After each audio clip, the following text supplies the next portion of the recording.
এই মুহূর্তে আর ওই যন্ত্রপাতিগুলি ব্যবহার করা যাচ্ছে না, আর আমাদের মেন পাওয়ার তো বেতনও পাচ্ছে না। ওইটা হওয়ার পরে সাথে সাথে আমরা যখনই আমাদের রাজুক আমাদের কাজ দিবে, মন্ত্রণালয় আমাদের পাঠাবে, তখন আমরা এই কাজগুলি অ্যাসেসমেন্ট করে দিতে পারবো।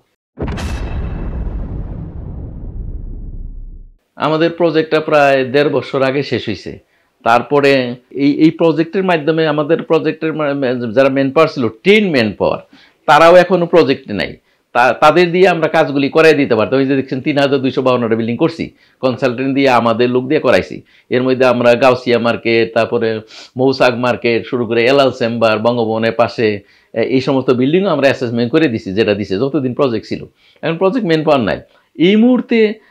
ওইটা অনুমোদন হওয়া ছাড়া এই মুহূর্তে আর ওই যন্ত্রপাতিগুলি ব্যবহার করা যাচ্ছে না, আর আমাদের মেন পাওয়ার তো বেতনও পাচ্ছে না। ওইটা হওয়ার পরে সাথে সাথে আমরা যখনই আমাদের রাজুক আমাদের কাজ দিবে, মন্ত্রণালয় আমাদের পাঠাবে, তখন আমরা এই কাজগুলি অ্যাসেসমেন্ট করে দিতে পারবো।